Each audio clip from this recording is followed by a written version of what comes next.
Hello all you people that never listen to my book recommendations. Welcome back to my book club. So today I am going to be talking about one of my very favorite books ever, and that is Pride and Prejudice. Pride and Prejudice was written by Jane Austen. It was published originally in 1813, which is over 200 years ago. So if you have not learned about what this story is yet, and you are looking forward to reading it without being spoiled, I feel like you should just skip this book review and go watch something else, because I am going to talk about some spoilers today. So here's your last chance. I'm going to start with introducing the characters of Pride and Prejudice and move on to the plot from there. So the first two characters that I'm going to talk about today are Mr. and Mrs. Bennet. They are the parents of our main character, who is Elizabeth, and I'll get to her in just a second. So Mr. Bennet is a little bit of a quiet, reserved character, kind of tends to stick to himself a little bit, whereas Mrs. Bennet, his wife, is the complete opposite. She is a hysterical kind of character.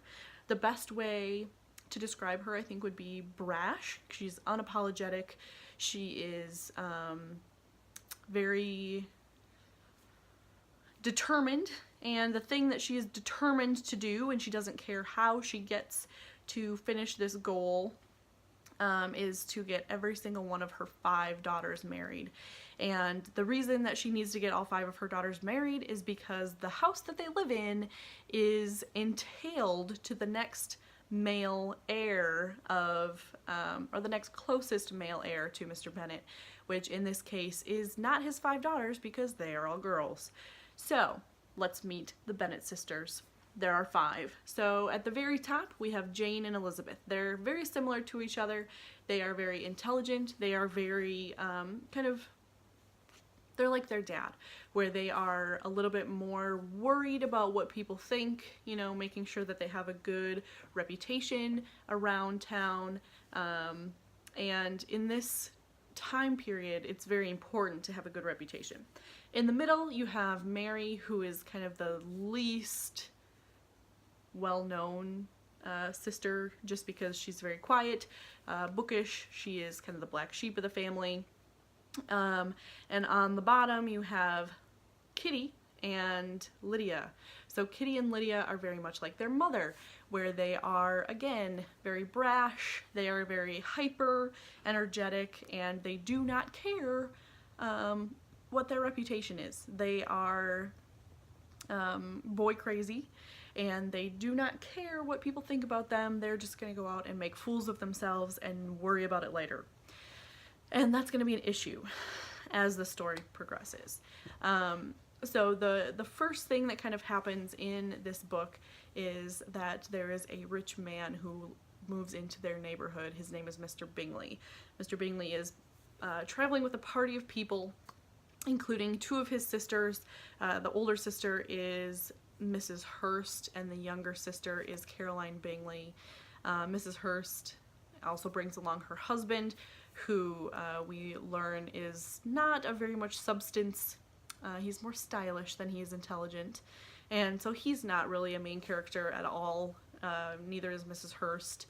Caroline Bingley does have quite a big role, and he's also traveling with his best friend, who is Fitzwilliam Darcy. We know him as Mr. Darcy. And so Mrs. Bennet is obviously over the moon that Mr. Bingley has moved into the neighborhood, because she is convinced that one of her lucky daughters is going to marry Mr. Bingley. No matter if they like him or not, because he's rich and he's here, and one of you is going to marry him. And so they go on, they meet him at this ball, and at this ball everybody loves Mr. Bingley. He's very personable, very nice, but everybody hates his friend, Mr. Darcy.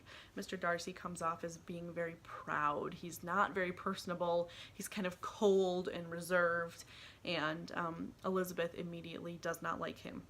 As with kind of the rest of the neighborhood, they all just think that he's, you know, not somebody that they need to get to know. So I need to introduce three more characters now, because the first one is Mr. Collins. He is the nephew of Mr. Bennet, and he is the male heir that is going to inherit their house as soon as Mr. Bennet dies. So Mrs. Bennet is very interested in one of her daughters marrying Mr. Collins because she thinks that if one of them is married to him, that they won't get kicked out of their house as soon as Mr. Bennet dies. So his first kind of look around, he shows up to the Bennet house and he's staying with them, and he decides, you know what, I really like Jane. And Mrs. Bennet's like, you know what, I think that Jane is going to marry Mr. Bingley, so why don't you look at Elizabeth, because Elizabeth is next to her in age and beauty, and she would make a lovely bride. And so he's like, sure, I would love to get to know Elizabeth. And so he proposes to her like 10 seconds later, and she's like, no, because you're super weird, which he is kind of super weird. And so he does not really take no for an answer. He continues to think that Elizabeth is just teasing him by saying that she's not going to marry him, but eventually he gets the hint that he is not going to marry Elizabeth, and he's not really interested in any of the younger sisters. So he kind of goes down the street and he proposes to Elizabeth's best friend, Charlotte. So Charlotte Lucas is 27 and still not married. Oh no!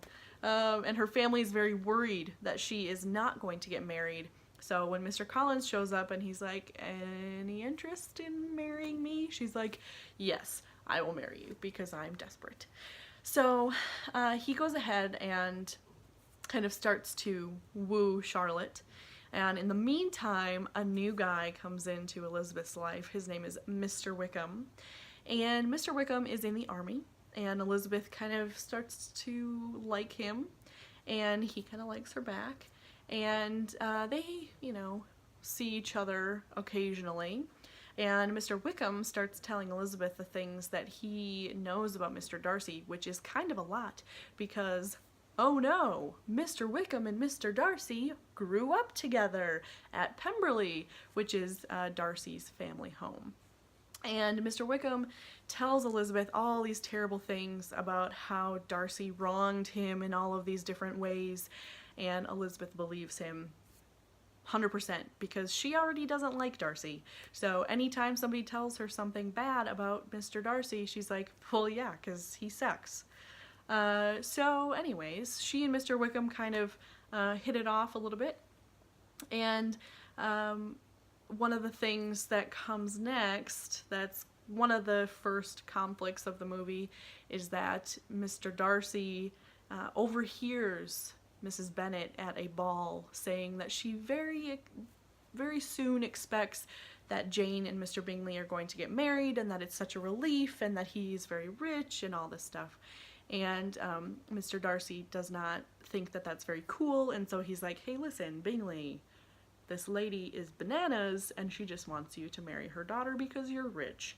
And so Bingley is like, peace, I'm gonna go back to the city. Bye, Jane. And so Jane is heartbroken, and eventually Elizabeth finds out that it was all Mr. Darcy's fault, that Bingley left, and that Jane is sad. And so, of course, Elizabeth just dislikes Mr. Darcy even more, and eventually she kind of starts interacting with Darcy a little bit more. She meets up with him in a couple of different places unexpectedly, and eventually he writes Elizabeth a letter that kind of explains all of the things that he has been accused of by her, and why he's maybe not as bad of a guy as she thinks. And so Elizabeth learns the truth about Mr. Wickham, which is that he's a loser, and she believes Mr. Darcy and comes to realize that he's not that bad of a guy, and that maybe she actually likes him.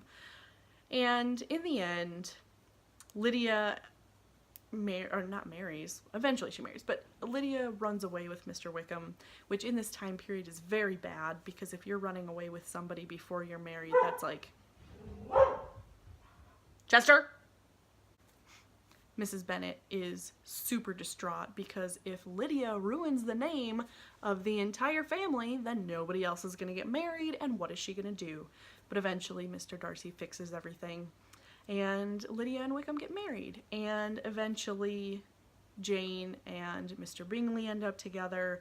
Eventually Lizzie and Darcy end up together, and everything gets kind of tied up in a nice little bow. And Mrs. Bennet is happy because her daughters are getting married off and she's not going to have to worry about them anymore.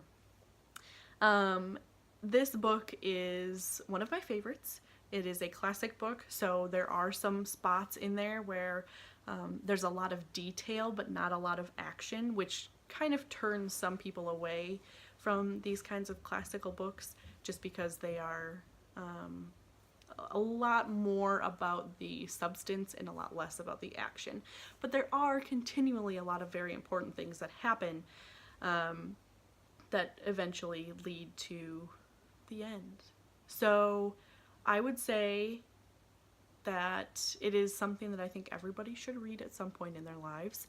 Or if you're not super thrilled with the idea of reading this book, you can also listen to it on podcast. So if you look at my Classic Lit podcast video, you will see that there are ways that you can get the story without actually reading it. So that is it for this video, but stay tuned for the next video because that one is going to be about some adaptations and sequels to the Pride and Prejudice story that I really, really like. So let me know if you read it or listen to it because I really would love you to join my fan club of Pride and Prejudice.